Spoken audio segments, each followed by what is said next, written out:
नमस्कार, बहुत बहुत स्वागत है आपका।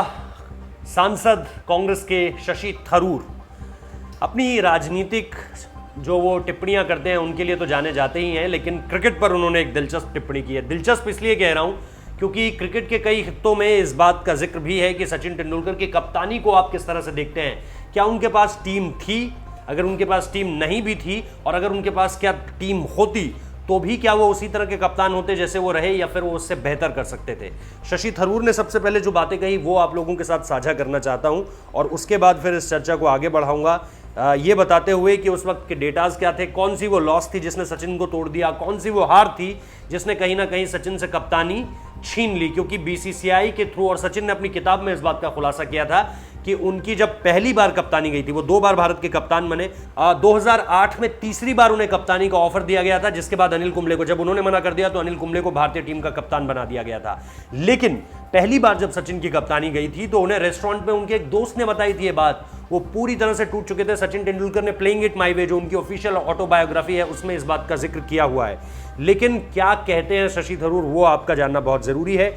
शशि थरूर ने कहा है, और यहां मैं शशि थरूर को पढ़ना शुरू कर रहा हूं, कि जब सचिन कप्तान नहीं थे तब मैं यही सोचता था कि वह भारत के संभावित कप्तानों में सबसे बेस्ट विकल्प हैं, क्योंकि जब वो कप्तान नहीं थे वो बेहद एक्टिव थे। वो स्लिप में फील्डिंग करते थे, दौड़कर कप्तान के पास जाते थे, उन्हें सलाह और हौसला देते थे। इसके साथ साथ उन्होंने ये भी कहा कि जब उन्हें कप्तान बनाया गया तो उन्होंने ये काम नहीं किया, उनके पास मजबूत टीम नहीं थी, लेकिन उन्होंने खुद भी स्वीकार किया है कि वो प्रेरणादायी यानी इंस्पिरेशनल कैप्टन नहीं थे। Like Mahendra Singh Dhoni, Sourav Ganguly, Ricky Ponting, इस तरह के वो कप्तान नहीं थे, ये उन्होंने कहा है। और हाल के समय में आप ऑयन मॉर्गन का नाम भी उसमें जोड़ लीजिए। लेकिन जो सबसे अहम बात है वो ये कि उस वक्त का दौर क्या था। आपको याद होगा वेस्टइंडीज के खिलाफ उस वक्त पे एक मुकाबला खेला गया था, जो भी लोग उस वक्त पे क्रिकेट फॉलो करते थे।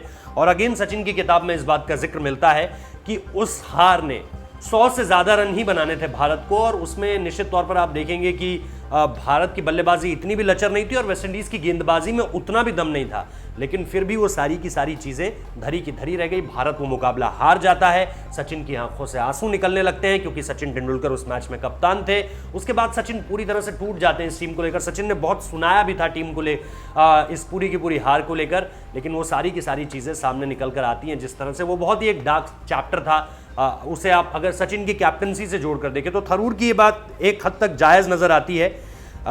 वो ये भी कहते हैं कि ये शायद इसलिए था क्योंकि उन्हें अपनी बैटिंग पर भी सोचना होता था, और अंत में उन्होंने खुशी खुशी अपनी कप्तानी छोड़ दी, और बाद में जब उन्हें दोबारा मौका मिला तो उन्होंने इसे स्वीकार नहीं किया। यानी जो बात मैं आपको बता चुका हूं, थरूर ने वो बात कही भी है। 1996 में उन्हें कप्तानी सौंपी गई थी। बहुत ज्यादा कप्तानी सचिन ने नहीं की, लेकिन जितनी भी कप्तानी उन्होंने की, भारत उसमें कुछ बहुत अहम नहीं जीता, और ना ही सचिन को किसी भी समय पर एक ऐसा लीडर के तौर पर जाना गया जिसमें बहुत ज्यादा कैपेबिलिटीज है।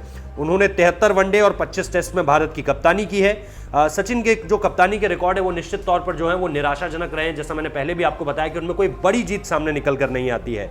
तो अगर मैं डेटास की बात करूं तो उनका जीत प्रतिशत 35.07 है, और इसके अलावा 25 टेस्ट के दौरान टीम इंडिया को सिर्फ 9 ही टेस्ट में जीत मिल सकी। तो यानी कोई बहुत ज़्यादा इफेक्टिव कप्तान नहीं थे। तो थरूर की ये बात सही है। राजनीतिक टिप्पणियों में आप चर्चा कर सकते हो, लेकिन ये बात एक हद तक सही कही जा सकती है कि सचिन जो है एक औसत कप्तान थे। हालांकि उनके पास बढ़िया टीम नहीं थी, ये बात भी मानी जाएगी, लेकिन अगर उनके पास कोई बढ़िया टीम होती भी फिर भी वो उतने प्रोएक्टिव नहीं थे जितने दादा या धोनी हुआ करते थे, या फिर कपिल देव थे। तो ज़रूर बताइए आपको ये राय कैसी लगी। क्या आप भी शशि थरूर की राय से इत्तेफाक रखते हैं कि सचिन एक औसत कप्तान थे? बहुत बहुत शुक्रिया।